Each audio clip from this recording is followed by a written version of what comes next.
playing the red checkers and playing the white checkers. 13-point match. It is Chris Bray doing the commentary from the UK. We are ready to go, I believe. So here we go. They sat down and they started very quickly. An opening 4-2 for Anne.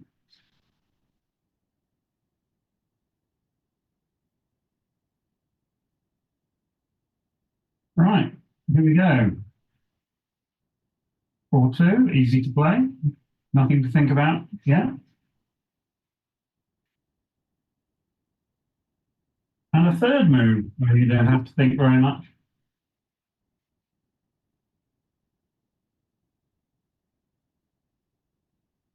This is much more fun. So double 2, okay.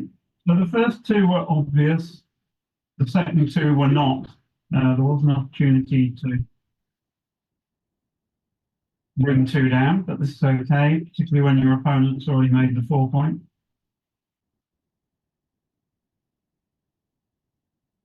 All right, so white has a good advantage early on. Sorry, red has a good advantage early on. 5-1, this is pretty much false.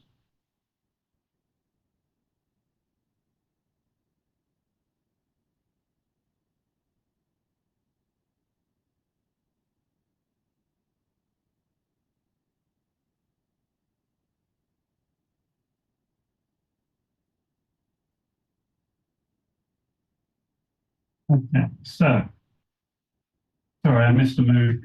So, 4-1.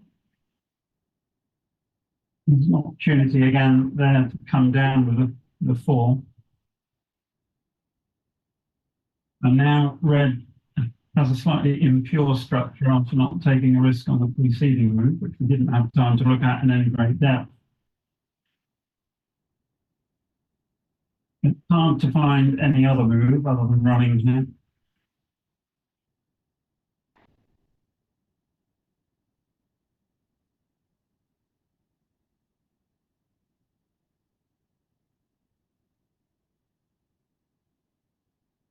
If you don't do this, what else are you going to do? You could make the 2-point.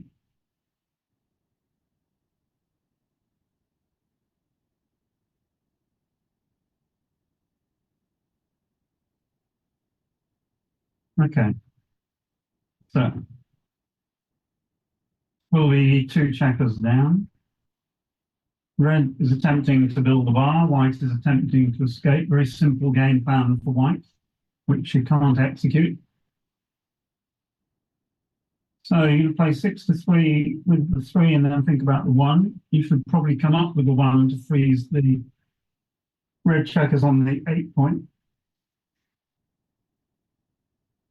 It doesn't look right. But the problem with this is it gives red some 1s to make the bar point, which you can have in other variations.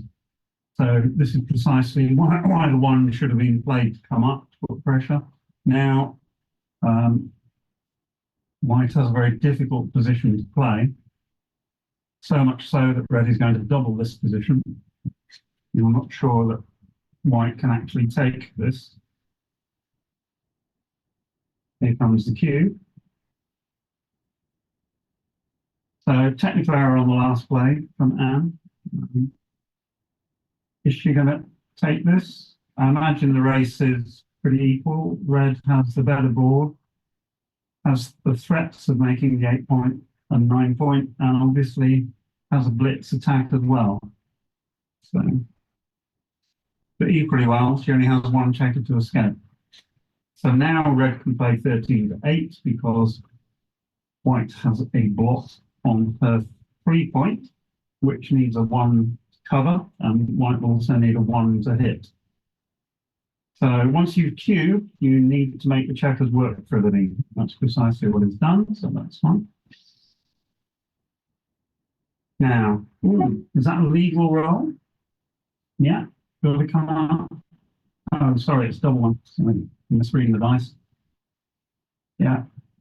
Really excellent roll for white.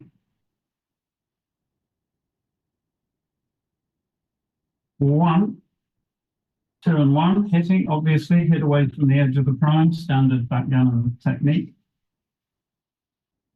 3-5 is a great roll. Oh, it wasn't, it was cocked, I do apologise. Double four's really poor roll. Now red has an advantage, obviously. I'm going to hit again, I think, here, 4-3. Now, two checkers on the bar, big gammon threat for red here. If white can't anchor or at least roll a 3, staying out, not good.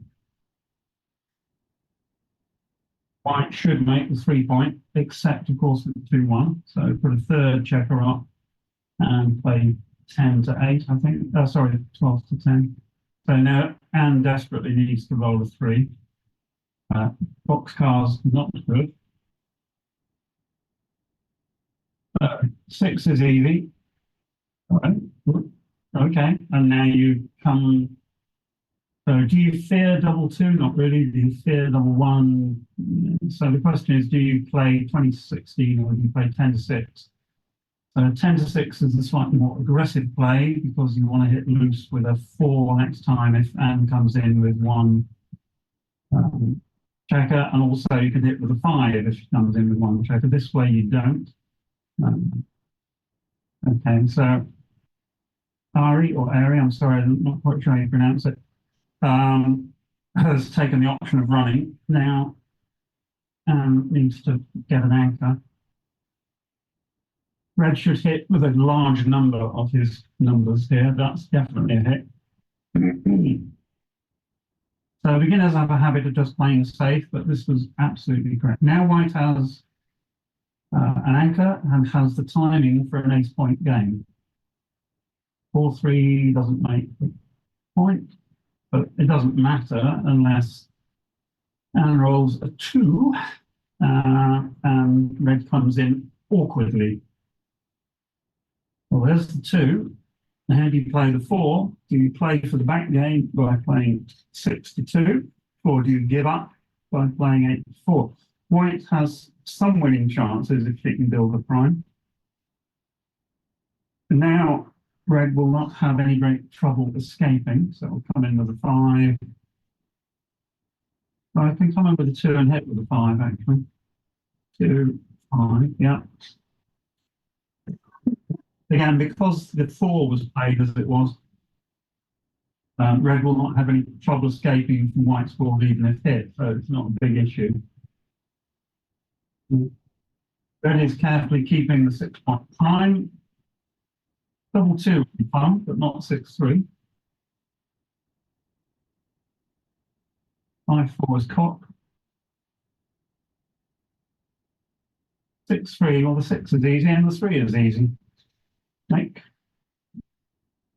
I would make the 2-point and come up with a 3. Equally well, you can do this to guarantee getting the next checker back. So that would be a close call. You need to think about that a little bit, I would imagine. It's definitely paid off.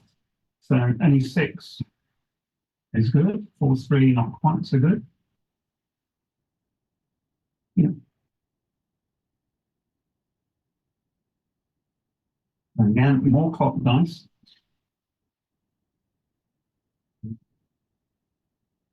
Right, so white is going to have the timing for an ace-point game. So we're just going to have to see. She doesn't actually now want to come in too early because she will then crack her board as red bears in. She'd probably like to stay out for a roll. That's the worst entering roll she could have had, 1-6, because now the white checkers are going to march on down to the ace point, and even if she gets the shot, it's not going to be a winning shot if her board has gone. So let's see what happens. 2-1 would be a very good roll. 5-1. And in with the, I would, again, I'd kill 6s by playing 7-6 there. This is going to be 2 in, off the bar point. Okay, now, the 6 required to make it an interesting game. That's all right. Oh, no, no, no, no, no, make the 5 point in the slot. That was a technical error. Probably just didn't see the play.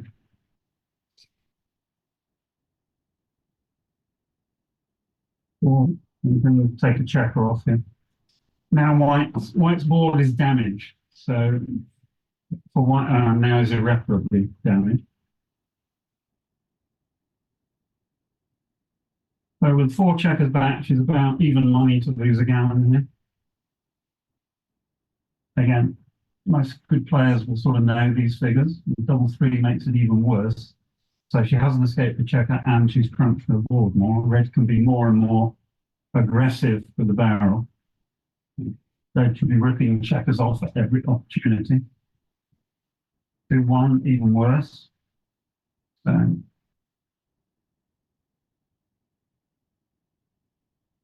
let's take a checker off. 2-1 could clear the 5 point, but I think this is right now. Double four, for example, is hopeless for. Oh, this position goes from bad to worse for white. So she'll definitely lose a gammon unless she gets a freak shot. And now there's also a reasonable danger of a backgammon. So backgammons only happen 1% of the time. 2, keep them going. Yeah, it's not. That was better for white in so much as red didn't take any checkers off. Now 1 and out. It's very close as to whether she should go with 1 here. The rule of thumb is that when your opponent only has 8 checkers left, you should at least consider very strongly going because of the backgammon threat. Here, I would imagine the plays were very close.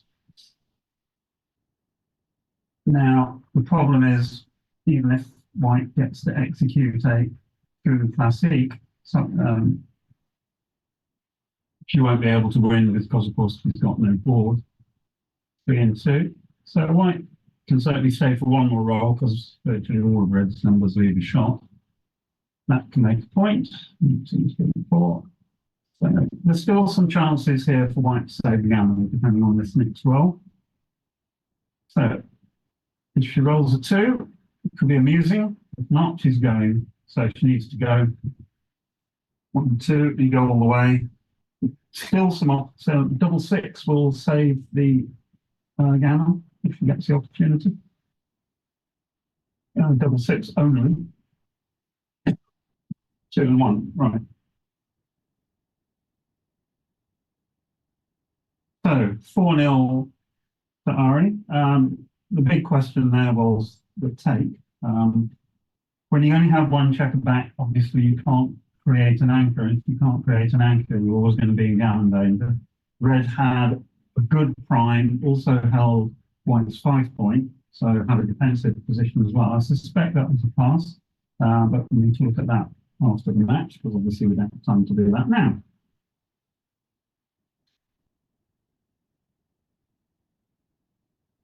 Six and 3, very easy. Double 1, a very, very strong roll. Early advantage here to red, obviously making the bar on the 5 points correct. If you do this, you need to do this, put pressure on the box. So Anne is trying to put early pressure on red's structure in order to make an advanced anchor. Red has only got 8 checkers in the zone, so it's perfectly valid play. This one's going to be easy as well. Split at the back.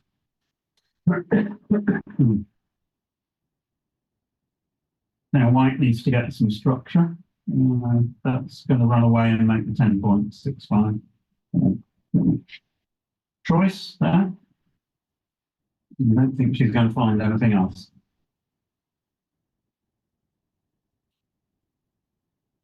So if you can't find a play B, then play A is correct.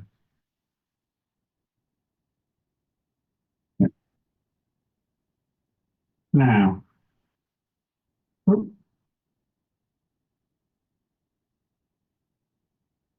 yes, okay. So you're going to point with 2. You shouldn't make the ace point. You should come down with 2.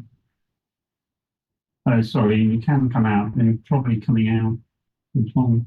Coming out with the last six is probably correct because it duplicates ones and threes. This is the go for the throat option. Oof. QB time. Apparently not. 5-4. Run away.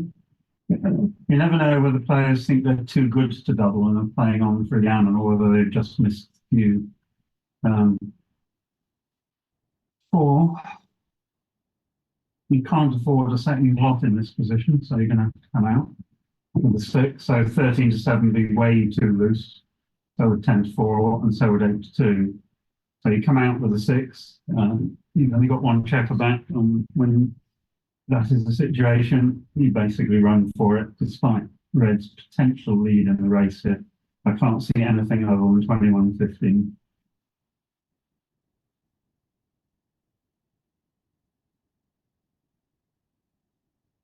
If there was a tempo hit, it would be right for White to take it to try and get another checker sent back to create an anchor. But here, she's basically hit an air shot, as we say in golf, and just has to accept it. The question is, when she comes out, does Red have a cube? Which is a much more interesting question. So let's see. 26, 40, 64, 92, 110. 124 for Red.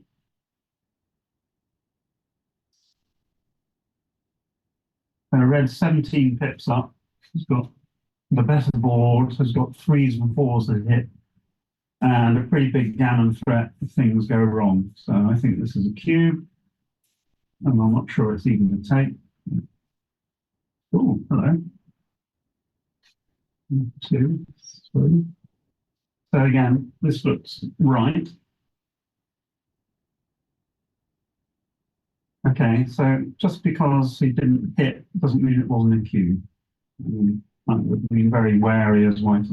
Now White has to play safe. Could play the 9 point, but that leaves 7s and 3s.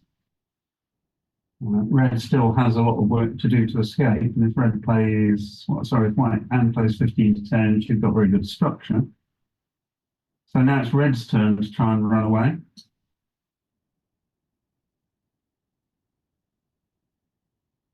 I was thinking. So it was much more of a cube last time than it is this time, I suspect. Still doesn't mean it isn't a cube. Double 2 would be all right. You just run all the way to 14 point. Double 3, you make 2 points.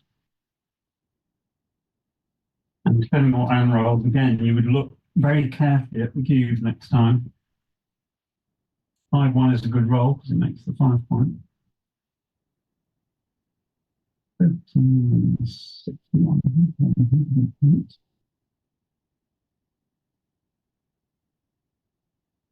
Now Red is 22 pips up, but, and that's the end of this game, 4-5. So he's way ahead, he's going to double. Technically, you should maybe play on for an totally unrealistic game. So instead of winning 1 point, 2 points, or potentially 4 points, he's going to win 1 point. It's not going to take Anne long to do the sums and not this.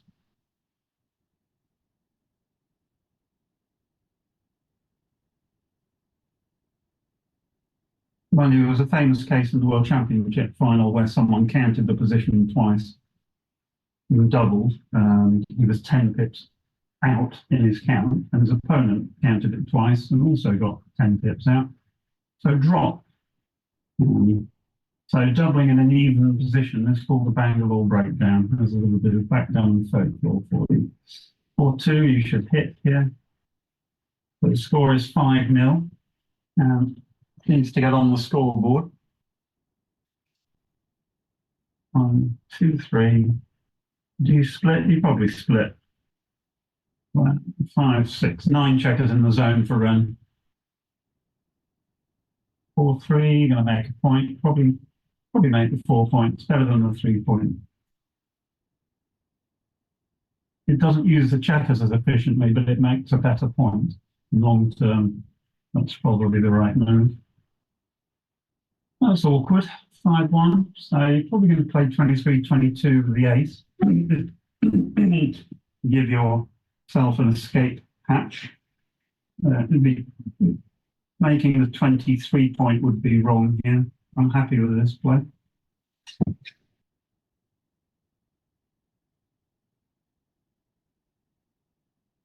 Four and three. Well, you hit with the three, come down with the four. So again, tempo play. To stop White developing her board, Red has to hit and take some risk. All of backgammon is risk and reward. Every move you play, every decision you make. And this is the right play. I hope she's not thinking of doubling. It would be premature. But when you're 5-0 behind, the gremlins begin to get to you. And you think, I'm never going to catch up. And here comes the cube. Now, it's an easy take. As I said, a little bit premature, and 2-4 is not a great roll. So now you've got to think about the 4, probably coming up with 4, yeah.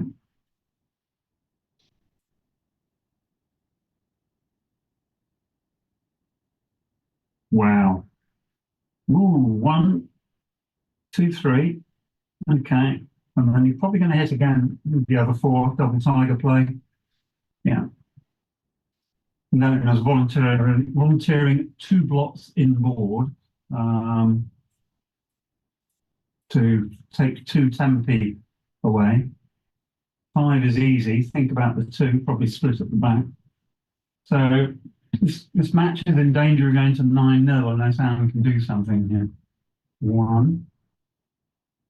So 1s, 4s, 5s, 6. There's a whole host of good numbers here. You go either play 6-2, making the point, or you hit and come in. Hello. What? No, don't like this play. Put it back. Thank you. Hello. Is it 3-2 or 3-1? No, it's 3-2. My apologies. Okay. So sorry, I didn't have time to work out the possible moves there because I misread the dice. 6-3 is not great. Right, 5, 7s, 12s are good. 9s are good. 1 is not quite so good. So what we're going to do, we take the security of the 21-point anchor and then continue the attack. We're going to play 8-7 to give another. Yeah, I think if you're going to do this, you're going to do that. Keeps the pressure on, and if white hits, then you get to make a better anchor when you come back in. The trouble with double 1 is that there are a whole host of possible moves. Computers can see them quickly, human beings can't. So if you ever roll aces, then you need to take an extra 30 seconds to actually make your decision. Double 4 is an absolute joker. Okay, so she's doubled, been in a position where she could have lost a gammon, and now is in a massively strong position. Okay? That is just a huge roll for white. Now he's got to take the anchor, got to play safe. But of course, white has cubed. You can't cube again. 6, 1, 5. Doesn't quite look like the time to run away. Yeah, red is stripped on her 2 out of points, so she will have to come. Yeah, so now we get the decision of 6-3, which is probably the unrealistic play because you've got a 6 left, 2 blocks exposed. That's an airball. 6-2 looks to be the right play.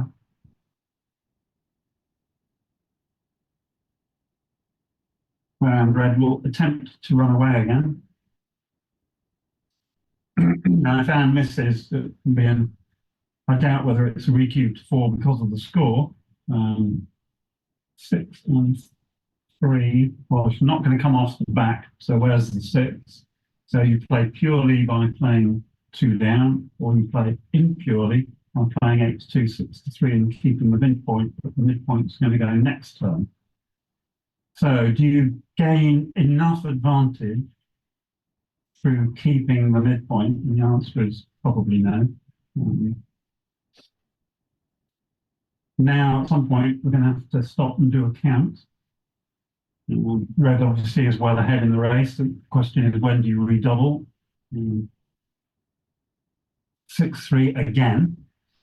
So that's going to be the 6, and it's going to be the 3. And Red should pause, do a count, and work out his plan, which obviously he doesn't want to do. So now you probably need to do this because otherwise you're stripped everywhere. 6-4, you're going to make the 3-point play in with the 6. I can't see anything other than this for this 6-4.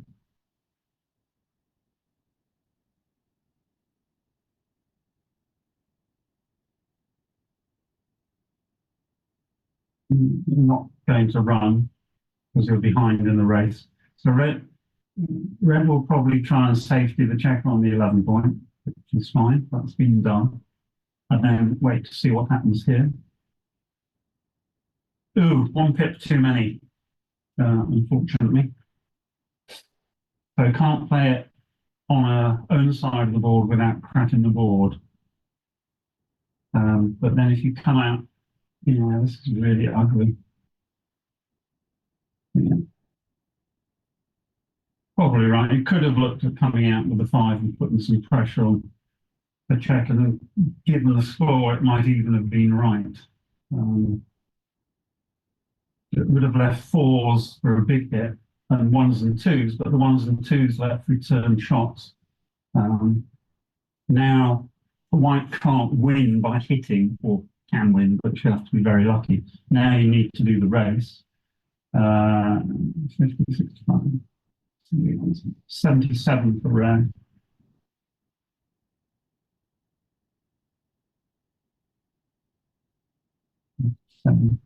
Okay, so was that right? So now you really need to look seriously at redoubling. Yeah, so any play that gets the red checker home is good. There's a lot of plays that don't. Very rapid decision making. Okay, it may well have been an easy draw, but when you're losing 5-0 with a cube on 2, and you get the offer of a 4 cube, you certainly need to take more than 5 seconds to make a decision.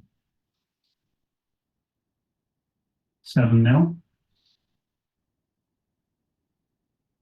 So Anne's cube in that last game was premature, and she paid the price. She lost 2 points instead of 4, and she had to play the game, obviously, without access to the cube. And access to the cube is very important in backgammon, as I'm sure everybody knows.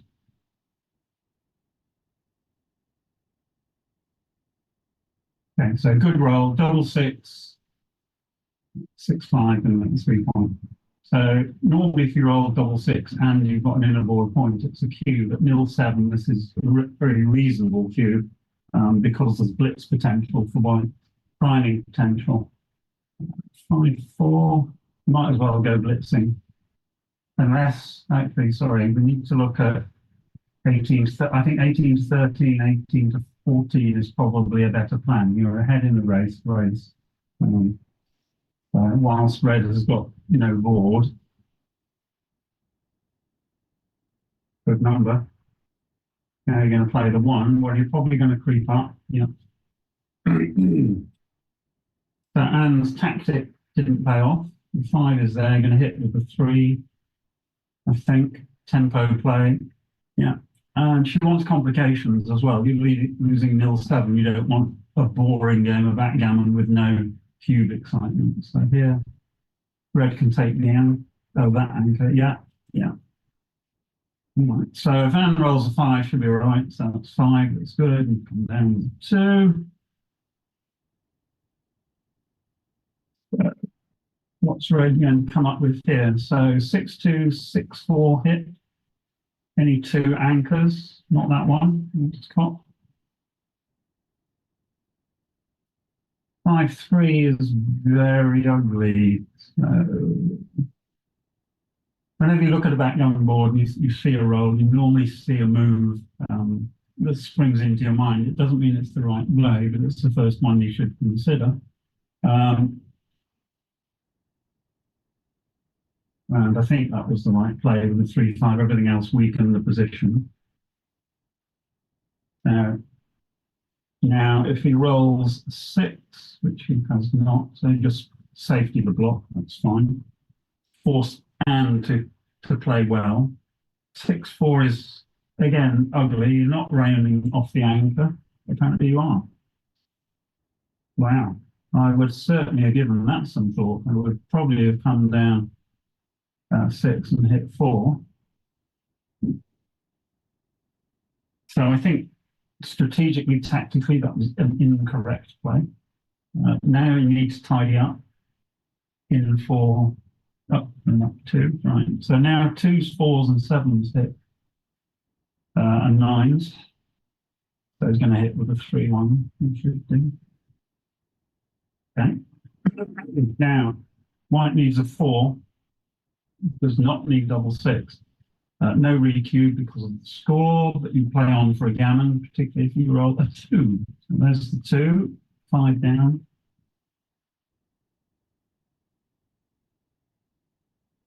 So why? I would play the 5 down. It's another builder for the 2-point. Making this safety play is not the right idea because the gammon gets you to 11-0. Wow, double 4. And slot the bar, go for it. Okay.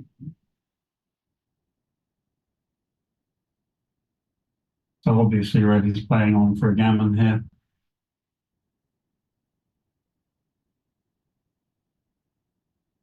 6 is easy. 3 in, bringing another attacker for the ace point if white enters there. What else could he be thinking about? Coming down. Well, I mean, white's got a pretty useful double 1 anyway. I think you've got to play the percentages here and play just play 9 to 6. It's a little bit safety first in my books because you really want to hit if white comes in with an ace. Then now you come in and then you come up in case you roll double 4, double 5, double 5. So, whoops, it's not going well for him. 9 to 4. You don't slot here.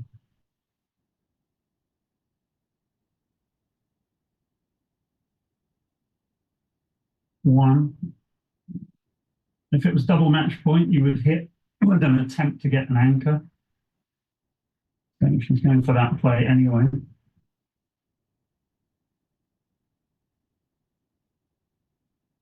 Ooh, exciting. There are variations here now. Another good ace, and no, apparently not. 3s, 5s, 6s. 5 and hit again. This is sadly going to be for white another gammon loss, and it's going to be 11-0 unless something very strange happens. So if red rolls back-to-back double 4s, but 1-4 is 5s. Double 6 now leaves a shot. Always check how double 6 plays, but couldn't do anything about it. 6 and then check it in. So neither player's really used any tie. And one of my bugbears about modern backgammon is that people play far too quickly. The game is actually far too difficult to play quickly. Playing speed gammon is fine, it's good fun, but it doesn't make you a better player. And what are we doing here? Okay. So 6, 11, 13, 15, 17, 19, 20 crossovers for white to take a checker off. So red is a massive favourite to obviously win the gammon.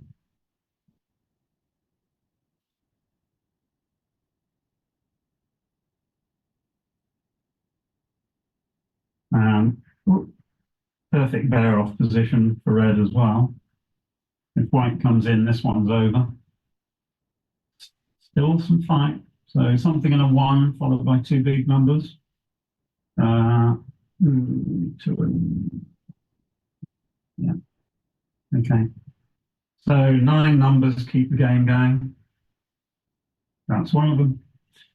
Two big numbers. Here's the sequence. Yeah, now white rolls a three, and we all enjoy half an hour of trying to contain a single checker. And no, we don't. Right, so basically this is over. I'll reset the checkers in a moment. I would advise Anne to take a break at 11-0. She's playing too quickly and not thinking. Yeah.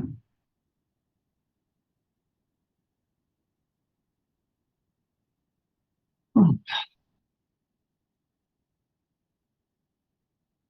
And again, obviously, they are not going to take a break here.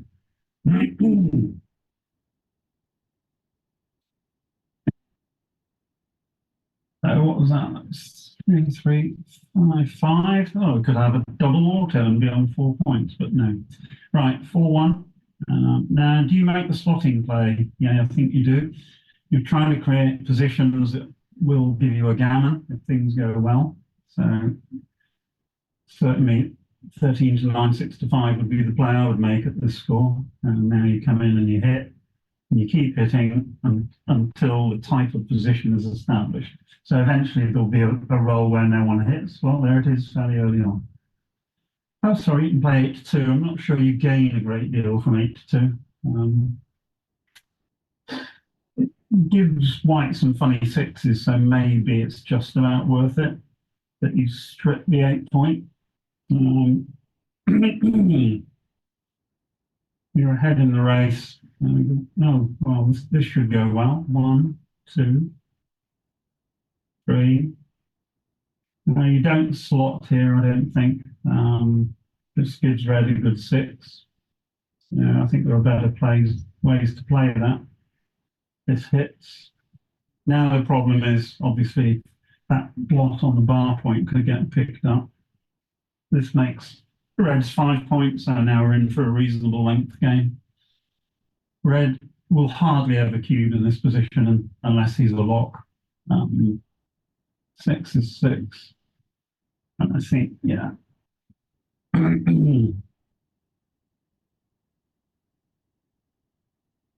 3, taking the second better anchor seems a sensible move. That's what we call a rubbish roll. The problem is that red has got 6 checkers on his midpoint. I can hit from the back. I'm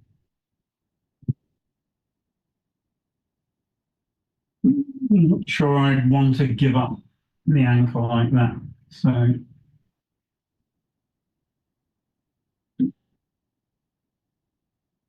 yeah. And again, there are different ways of playing the double two. So you should play the one that's forced, make the 4 point, and then think about the last one. And now, because Anne didn't remake her opponent's 5 point, she's got a little bit of awkwardness in moving these checkers. It looks like 13 to 5.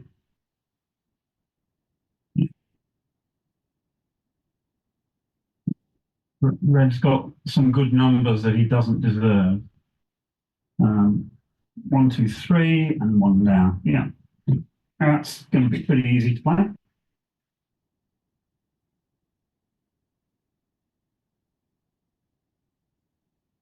6, 4.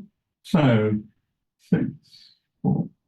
Probably right, but I'd play the 6 and then look at the 4 because there are options. In the end, I think this is right, but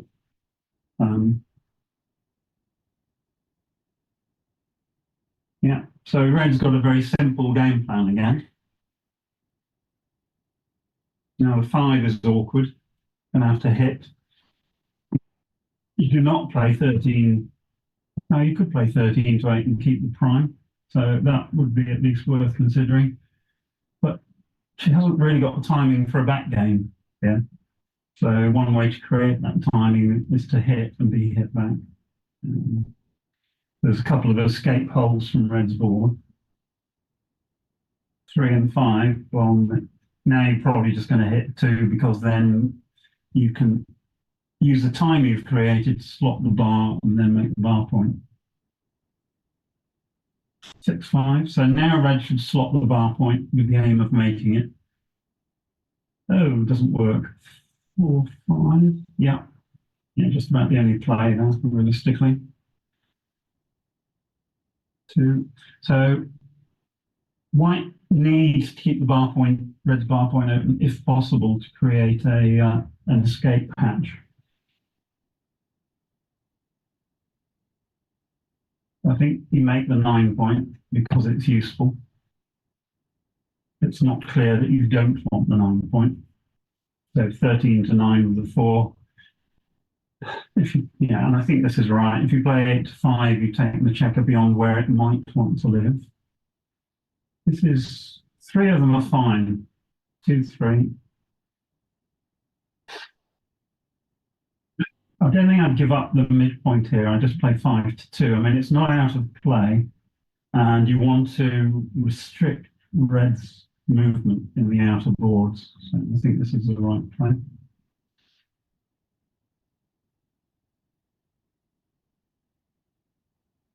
Three, now do you slot the bar? It's the key question. Because white's not going to hit with a 6, you might hit with a 5 or a 4. But white is nearly out of time here. Needs desperately to roll a 4 or a 5. So do you assist white's escape by slotting the bar? Or do you just play 11 to 10? You can see why you would play 11 to 10. White has very nearly got a backgammon structure. So now you would have wanted to be hit, probably. Now you're not going to move all 3 of them. You are not going to move all 3 of them. Please tell me you're going to. It's a good way to potentially save a gammon. I can't believe that this is the right play. That's giving up the 3 point. Yes, it makes it slightly more awkward for her to come home, but white has given up the prospect of any form of backgammon at a point where she's still got a huge number of rear checkers. So 0-0, I'd be doubling as red. He won't be doubling here. So white should be looking at, what's the 5? Do you make the ace? You can make 23 point with the ace, so that's 6. Some 6s could end up being bad. But I'm not sure I want to give up the ace point this early. It's very committal. Let's see what happens. Here you clear the 10 point. Yeah.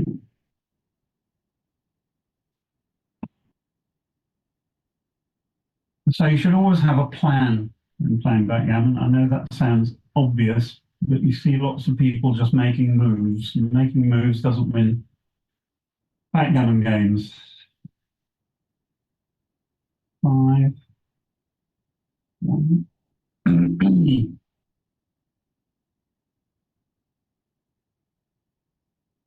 Yikes! Too quick. 1. 1. 1. And I think you have to come off the 24 point here to preserve the structure on the other side. So 24 to 6, 8 to 2 would be my move. That's 2, 3, and then into the 6 point. Yeah. Red would like a 5-2. Oh, look, there's a 5-2. Predicting the future is a very important feature of being a good commentator. 6-2. Okay, this is a pretty dreadful roll. Yeah. Now, in any normal game, this would be double passed. This is a really good roll. 2, 3, 4. You need to sit and think, in fact, whether red should play H2 here. It seems obvious to play these checkers in like this, but when you're considering moving backgammon, you should find a move and then find another move and then compare them. I'm not saying this is wrong, but you should at least look at the alternatives.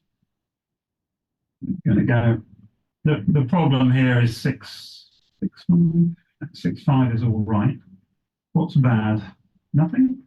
6-1 is bad. 6-4. Yeah. So if he'd made the other play last time, he would then have cleared the 9 point and be sailing home. Here you've got the constant danger of rolling 6-1 or eventually 6-5. 4-2, it's fine. Now it's probably going to play on for a gammon. Only double 6 is bad. There's only a small number of gammons, but there's equally well. There's only a small number of losses as well, given that the cube. Right, so 2-1. I think you play 6-4 twice more. Because there's nothing better, you're not going to clear the 5 point.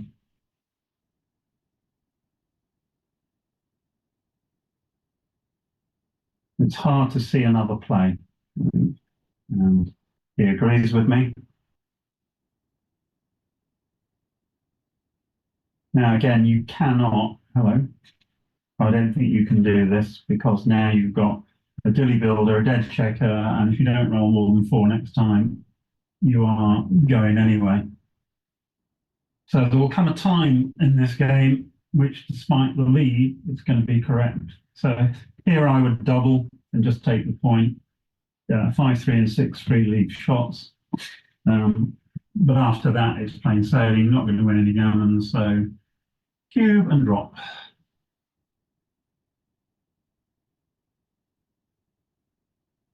Did he have a cube to roll before? Well, we'll never know unless we get the match file.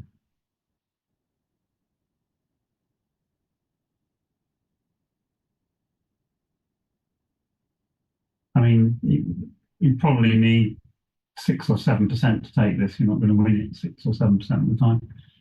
4 numbers leave a shot. You're going to hit that approximately 1, so that's 3%, and that's probably about it, barring back-to-back double sixes or something for white. Because once that 5 point is cleared, it's all over. Yeah. 12-0 Crawford. I haven't got a match equity chart in front of me, but white's winning chances are a very, very small number. There's a very famous story about Louis de Jong playing a small Greek guy in a tournament in London, leading 12-0. And even after the Crawford game, the Greek gentleman did not double and won 3 single games, so it was then 12-4. At which point Lewis said, you really ought to double on the first roll after each game, just so you know for the future games. So he did, and he won a gammon, and then he won another gammon, and then he won another game. He won the match 13-12. And Lewis didn't actually know who he was playing, walked over to the scoreboard to check who he was playing and found that he was playing Aristotle Analysis, a man who obviously didn't need the money. So don't give your opponent any coaching until you've won the match.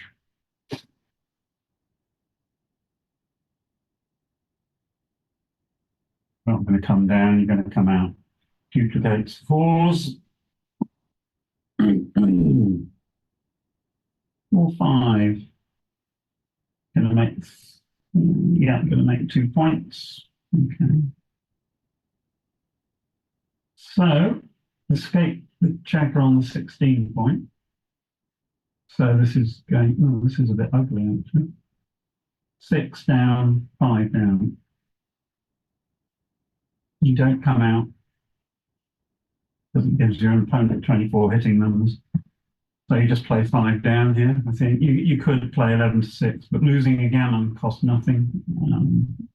Fundamentally, you want to put the checkers where you want them, so this seems logical. 9s and 10s are good. Double 6 is good. 6-2 is again not good, but hitting is correct certainly, and then 13-11. Yeah.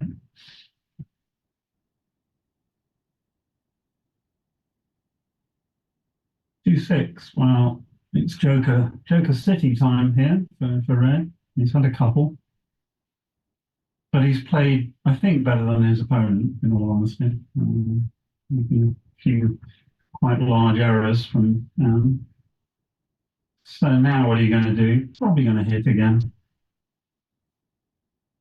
You could hit on the 2 point, but with white's 4 point board, I don't think you're going to do that. I think you're going to play 17 to 14 to 9, giving you another builder for the 4 and 5 points, which are the points you want to make. So a 2-3 back game with bad timing is emerging and bad structure. 5-1, very easy.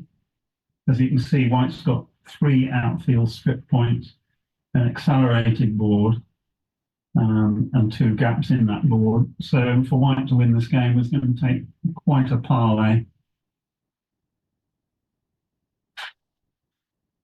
You can play this safe if you want to. You can do this, which is a sort of halfway house, which leaves nice structure. Okay. So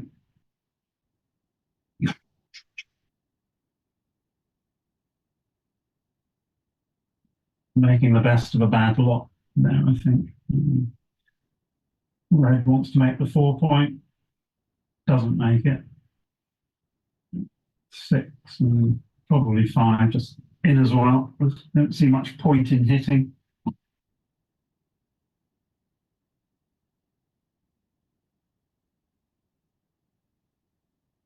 Five and 3. So again, at some point, the checker on the red ace point is called a goalkeeper. And the question is, how much value is white getting from the goalkeeper? Well, actually, it's now created a shot. So it has had some value. And 1 here would make the game interesting. There you go. Was that 1-6? In and out.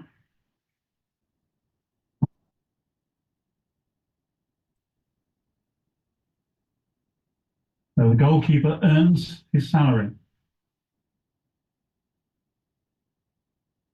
Staying out. Now, Anne just needs a 4-1. All 3s. You'd probably make the 2 point and then try and race checkers round to make the 4 point.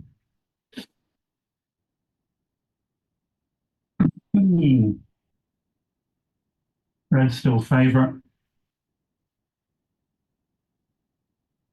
That is a poor roll. 4, 6, okay. She's playing it quite big, but then she needs to play big at 12-0 down. I don't think 15-5 out would have worked. Double 2. So now race checkers into position to make the 4 point. Yep. Is that any good? 1, 2. I think you just got to go for it here. You could even think about slotting the 4 point because gammons don't hurt, and eventually red is going to come in. And you're not going to make the 4 point naturally, and you still got, oh, yes, you are. What do I know? Yeah. Okay. That was one of 2 rolls, 3 rolls that made the 4 point.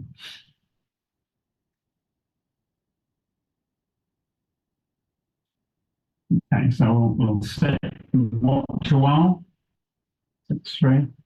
If white continues to roll combinations of 1s, 3s, 4s, and 6s, that's okay.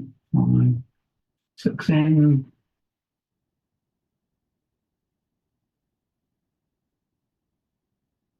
So we're guaranteed pretty much at least 1 more game here.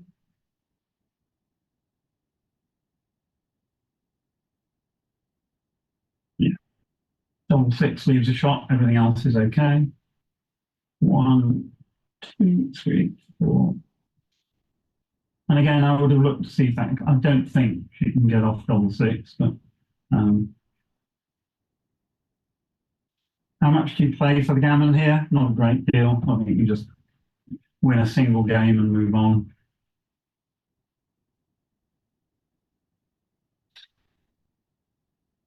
So 6-1, 5-1 followed by a big double. That's not going to happen. 4-2.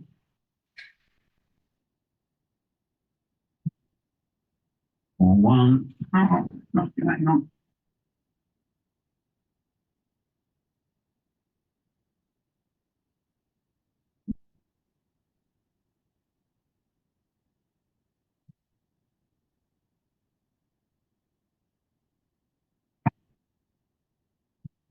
Sorry, didn't have my picture up on the screen. 4-3, yeah. So 6-8-9 crossovers. This is 9 now for white. White will be a favourite to win a gammon here by some margin.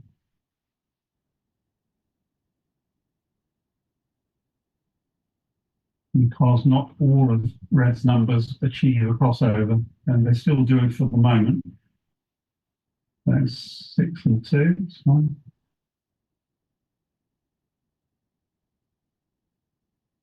6 and 5, okay.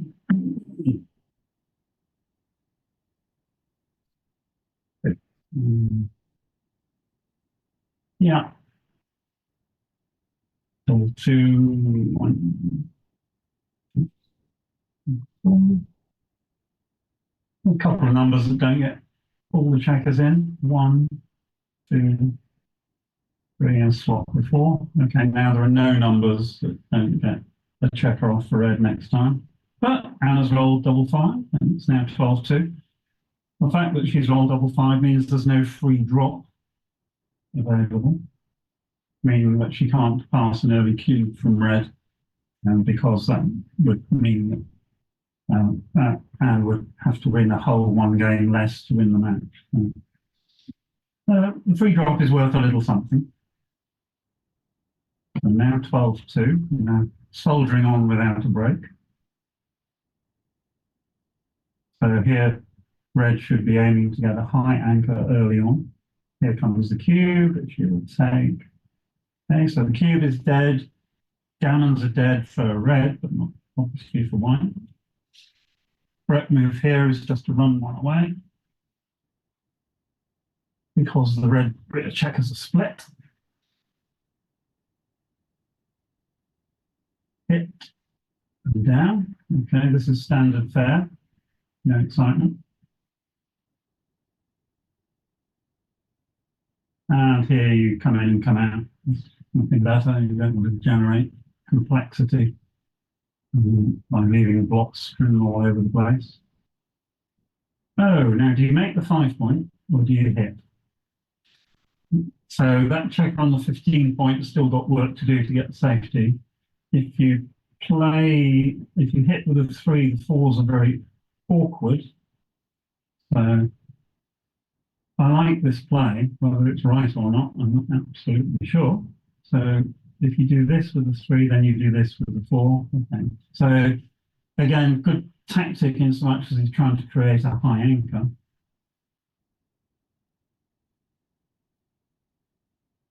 Now what happens here? Let's have a look. Right, double hit.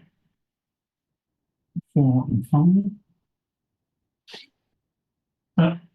White is hanging on by the skin of her teeth there. One.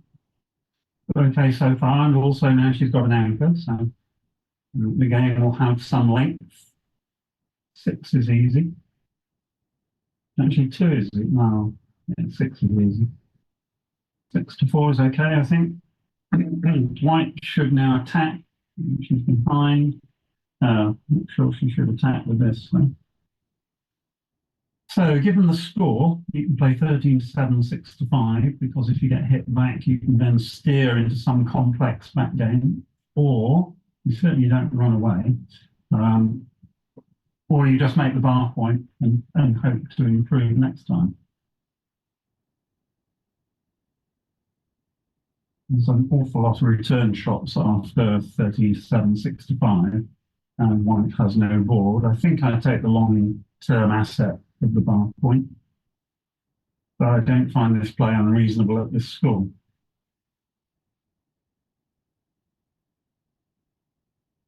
Yeah, herein lies the danger of that play, because red would not have got all the blocks to safety. Now, any combination of odd numbers is going to give red a significant edge. Double five, well, that sort of gives red a significant edge. Those two are forced. That one's obvious. And now you probably just play 21 to 16. Fairly simple game plan. 6-4. That is pretty much a disaster. So you're going to hit with the 3, come down with the 4. Right, so if red wins the fight for the 5, his own 5 point, 2-3. Now the question is, do you go after the block on the 2 point? I think you do this. You don't want your opponent to make a second anchor because actually she'd have a very well-timed backman. Any 1 or 4 is good for red, except 6-4. So 1 hit. And think about the last one. 13-11 probably. I mean, white is no threat at this point in time. 2-6, not great. So any 6, 1, 8, or 11 is good. 6 is fine. And the 4 is forced. Not forced, but probably is. Okay, so white is going to have a well-timed ace-point game. An ace-point game will generate a shot pretty much 90% of the time. The problem is that generating a shot and hitting it is not the same as winning the game, because it could come after red's ball and 13 checkers off.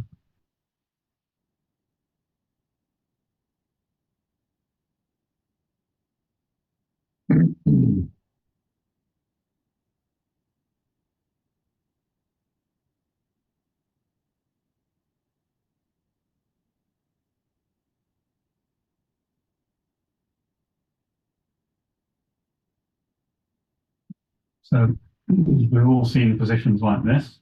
1, 2, 3, and 4. So red's got a slightly odd structure. If I was going to be super critical, I think the 1-4 is a bit, because I always look at how double 6 would play and how checkers will be structured. So 3 and 1. Probably right. You want to clear the 6 point as soon as possible in these positions. White should be trying to build points as quickly as possible and in sequence if possible. So 5 point, then 4 point, and 3 point, and 2 point. So now that double 2 is great, gives fantastic structure. Yeah.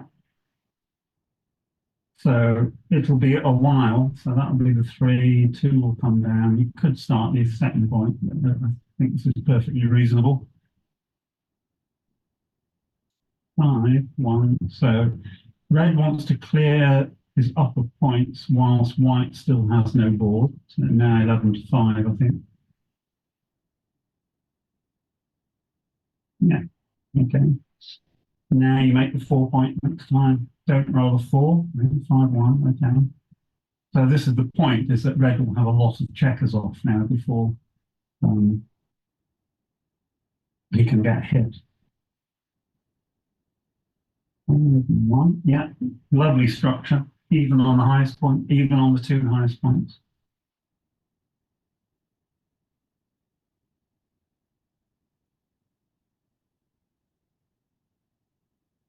That's 6, and you play, yeah, 4 to 2.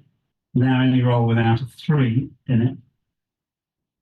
I would play, not make the 8 point there, but this is fine. 4 2. Now, if you look at Anne's block, she's only taken 5 minutes to play this game, and the opponent has also played very quickly. So what you can absolutely guarantee is that there's been a whole host of missed opportunities and bad decisions because you just cannot play back down at the speed that these two have gone. Right.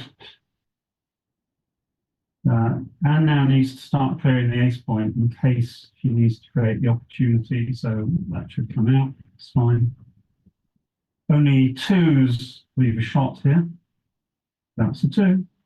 Big moment in the match. So a 2 will make it an interesting and long game. Anything else, and she may well Oh, that's not good. 4, you need to do that. That's correct. 4.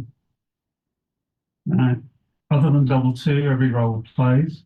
Oh, 1, 2, 3, 4. Certainly no coup classique. An ace will extend the game. You should stay in case red rolls double aces. Basically, 35 numbers win, and that is it. So thank you very much for listening. Hope you enjoyed it. Hope you learned some stuff along the way. Others, if you keep watching the website, they'll tell you when the next match is. I'm not commentating this evening. I don't know who is, but again, someone will let everybody know. So I'm going to wish everybody a good afternoon. Head off for a well-earned cup of tea, and see you all probably for tomorrow. Bye for now.